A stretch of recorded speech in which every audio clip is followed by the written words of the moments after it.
कौशाम्बी जिला में जो घटना घटा है, जैसे निर्दलीय प्रत्याशी छेदूराम जी नॉमिनेशन कराने के लिए जा रहे थे तो बाहर का रास्ता दिखाएगा प्रशासन के द्वारा चर्चा करके। देखिए, ये जो एसआई जो वहाँ का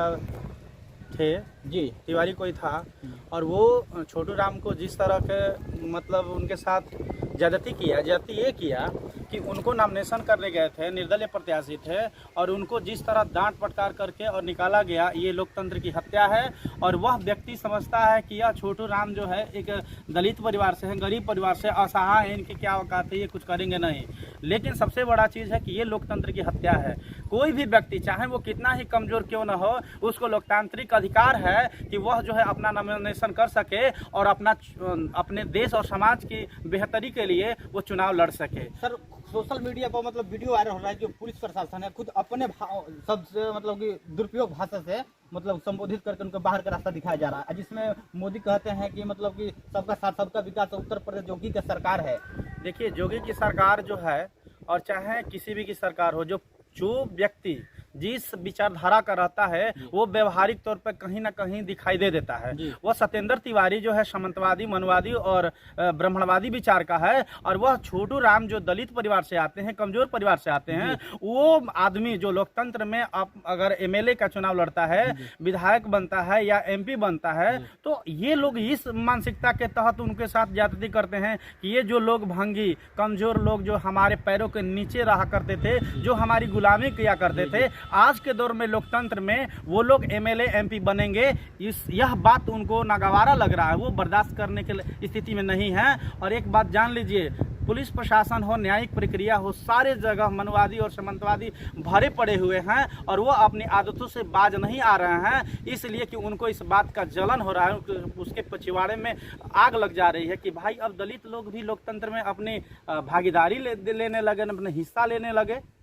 तो इसको लेकर तो उन लोग को दिक्कत होती है, लेकिन हमारे समाज को भी इस बात को समझना होगा कि लोकतंत्र में हमारा भी अधिकार है, और हम बाबा साहब के बनाए हुए संविधान में जो भी आर्टिकल्स मिले हुए हैं, जो भी मौलिक अधिकार मिले हुए हैं, उसको हम लोगों को लेना है और समाज को जागृत करने का भी काम करना है। सर, मतलब कि जिसके साथ में है उनके साथ मतलब कि SC ST OBC हर पटिया उनके साथ है, लेकिन फिर भी मतलब इन लोग का सोचना चाहिए था। लेकिन देखिए, सवाल यह है कि सामंतवादी जो विचारधारा, मनुवादी विचारधारा के जो लोग हैं, वो हमारे लोगों को, जो दलित बोले पार्टियां हैं, जैसे चिराग पासवान हो, आपका मांझी जी जो हो, इन लोगों का अपना कोई विचारधारा नहीं है, कोई थेसिस नहीं है, क्योंकि वो लोग सत्ता के लिए, अपने व्यक्तिगत मंत्री पद के लिए कुछ लालच में इस बात को लेकर वो हमारे समाज को ठगने का काम करते हैं। इस बात को समझना होगा, और ये OBC ST के लोग इस बात को समझ रहे हैं कि ये हमारे नेता नहीं हो सकते हैं। आप देखे होंगे बिहार के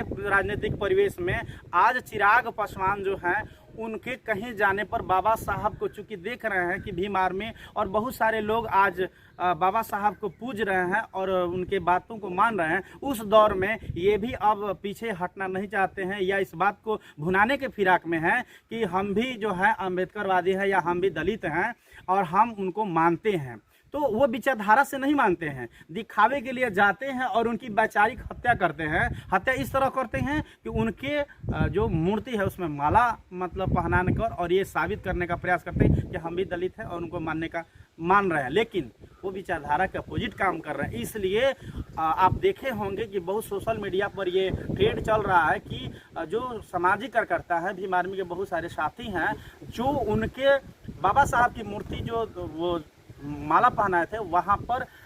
दूध से या पानी से धुलाने का काम किया जा रहा है, क्योंकि ये बात साबित हो रही है कि आप पुराने ज़माने क्या आज के डेट में भी कहीं कहीं देख रहे हैं कि अगर हमारे दलित परिवार के लोग, गरीब गुरबा लोग अगर मंदिर में जाते हैं, या आप देखे होंगे उत्तर प्रदेश के राजनीति में भी कि मुलायम सिंह यादव के जो पुत्र हैं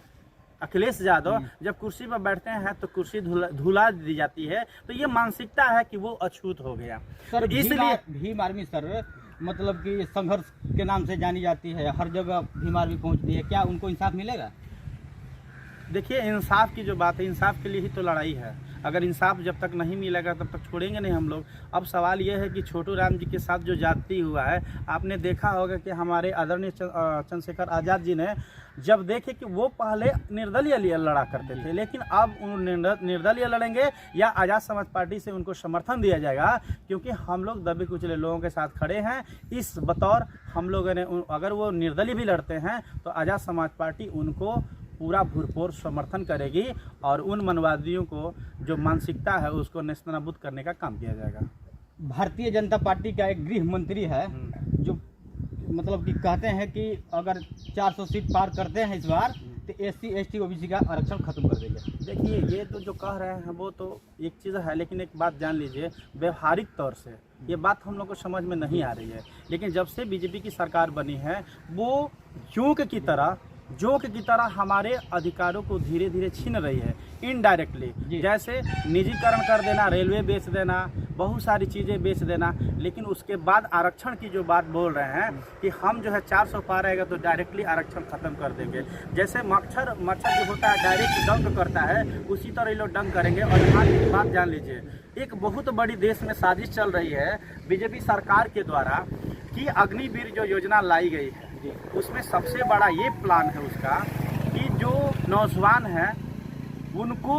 4 साल भर्ती किया जाएगा और उसके बाद हटा दिया जाएगा, बाहर का रास्ता दिखा दिया जाएगा। और उसके बाद जो RSS और बजरंग दल के नौजवान रहेंगे उनको उसमें भर्ती करके स्थायी कर दिया जाएगा। और आने वाले दिनों में इन लोग का जो भविष्य है वो ये चाहते हैं, उनका मंशा ये है कि हम जो है देश को डायरेक्ट गुलाम बनाएंगे। RSS की भांति RSS और बजरंग दल, शिवसेना जो भी हो, जो कि सामंतवाद और पूंजीवाद का प्रतीक है, वो नेतृत्व करते हैं, उस चाहते हैं कि हमारे पूरा डायरेक्टली देश पर राज करेंगे और कोई किसी तरह का कानून नहीं रहेगा, कोई संविधान नहीं रहेगा, सिर्फ वो डायरेक्टली मनवाद को प्रतिस्थापित करने का बहुत बड़ा षड्यंत्र कर रहे हैं।